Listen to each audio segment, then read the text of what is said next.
com Ele, intimidade com Ele. Como que você pode dizer isso? Então eu vou fazer o seguinte, vou trazer à memória aquilo que me dá esperança.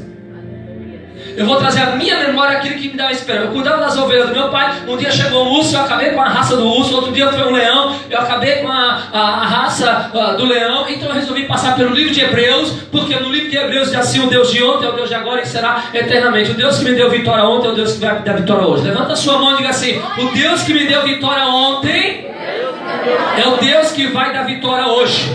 E vai dar vitória amanhã. Levanta a sua mão e diga assim: vai dar vitória durante todo o período que eu viver na terra. Porque eu não fui chamado para ser um fracassado, um derrotado, um miserável. Eu fui chamado para ser e fazer a diferença e mostrar que Deus é na minha vida. Porque através de mim vai se tornar uma grande nação. Deus vai fazer de mim uma grande nação. Você consegue dar glórias ao Senhor? Aleluia. Como que uma pessoa está numa prisão e pode dizer tudo posso?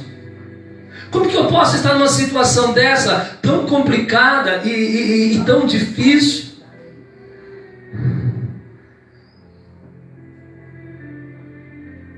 E me manter firme e inabalável? É porque, olha para mim, é que o apóstolo Paulo, irmãos, olha para lá, como achar basta. Leviton acaba baraiava. O problema é que na igreja do século 21 tem muitas pessoas que até parecem crente, mas não é. Tem muitos crentes da igreja que parece que lê a Bíblia, mas não lê. Tem muitas pessoas dentro da igreja que parece que eles têm preocupação com as coisas de Deus. O que São Mateus diz: buscar primeiro o reino e a sua justiça, e as demais coisas eu vou acrescentar na sua vida. Mas não tem.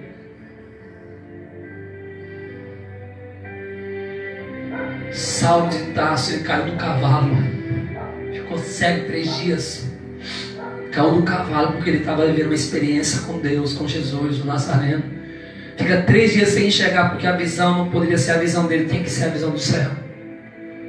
Ele teve uma experiência real com o Senhor. E com essa experiência encadeia em situações adversas. Ele diz: eu sei que eu posso esperar o melhor de Deus. E agora deixa eu lhe dizer uma coisa para destabilizar essa ação demoníaca, maléfica e satânica na sua vida. Você que está armazenando essas informações do inferno. Você que disse essa semana, esses dias: ai, Deus se esqueceu de mim. Ai, é muito difícil ser crente, né? Eu recebi um WhatsApp que um irmão falou assim: tem pessoas que acham engraçado, tem alguns crentes esquisitos, parece o filho do estranho com a esquisita.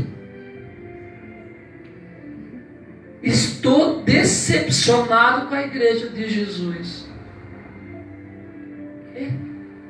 Estou decepcionado com a igreja de Jesus. O mundo te decepciona todos os dias, você não sai dele. O mundo te decepciona todos os dias, você não sai dele. Quem falou para... Ei, olha para mim. Quem falou para você que a igreja era formada por pessoas perfeitas? Quem falou para você mentiu. A igreja é formada por seres humanos imperfeitos, mas que desejam a glória do Senhor.